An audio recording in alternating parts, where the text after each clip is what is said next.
Proton Sempilu, sebuah motor yang ramai orang tak pernah dengar. Sebenarnya ada beberapa mitos dan salah faham tentang kereta ini. Jom saya jelaskan. Pertama sekali, ada orang katanya hampir jadi motor pertama Proton yang mempunyai sistem turbo dan pacuan 4 roda. Kabar angin ini bermula dari laman web ini. Katanya pakai enjin 4G63T turbo. Tetapi jadi tidak diluluskan.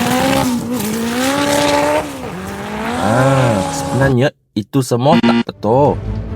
Apabila Proton lancarkan motor kedua mereka, iaitu Proton Vira pada tahun 1993, Aeon Motorsport hasilkan prototipe Proton Sempilu berasaskan Vira.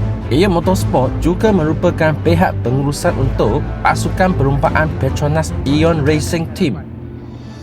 Proton Sempilu ini dilancarkan pada 6 Jun 1994 di Ibu Pejabat Aeon di Shah Alam dan ia jadi berita utama. Menurut laporan, Sempilu tunjukkan arah tuju modifikasi Vira oleh Aeon Motorsport. Dalam grup Facebook, Chan Siwa kongsikan gambar dan spesifikasi rasmi Sempilu. Akhirnya misteri tentang Sempilu terungkap. Sempilu yang berwarna merah terang dengan Portugis yang khas. Rekaan bumper hadapan dia yang serba baharu dengan sentuhan reka bentuk avant-garde. Ia menggunakan rim OZ Chrono 15 inch berwarna putih, serupa dengan Evo 2 dan 3. Spoiler belakang pula reka bentuk kopi Evo 2 tapi tanpa tiang go lah. Dari segi interior pula ada steering Momo dan kerusi Recaro Enjoy yang sporty. Tapi headrest kerusi dia jenis jaring. Dia tak sama, bukan jenis pantai macam Evo. Untuk segi mekanikal, Proton Sempilu dilengkapkan dengan enjin 1.6 liter dengan bantuan bolt-on turbo. Wow. Jadinya bukan seperti kapal angin yang mengatakannya menggunakan enjin 4G60T Evo.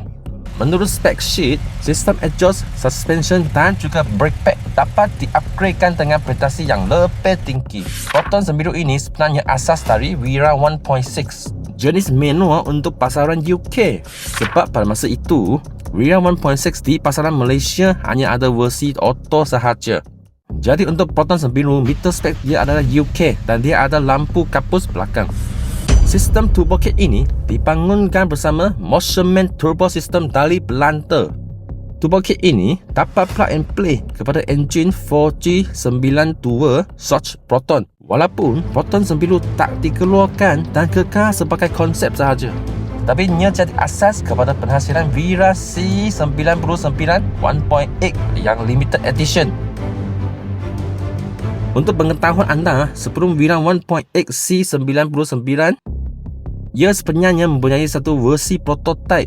Vira 1.8 prototipe ini sebenarnya juga menerima sentuhan dari Aeon Motorsport. Contohnya, rekaan side skirt dan juga spoiler belakang adalah sama dengan Vira Sempilu.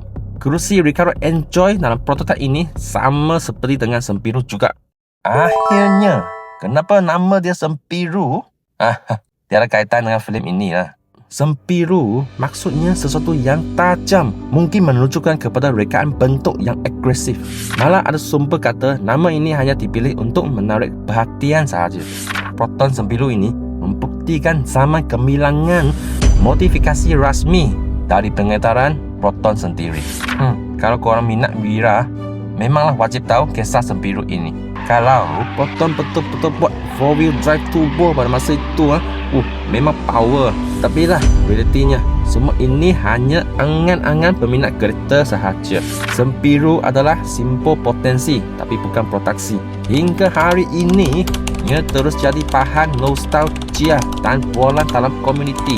Ramai yang tidak tahu, tapi kini anda telah tahulah cerita sebenarnya Proton Sempilu. Jumpa lagi.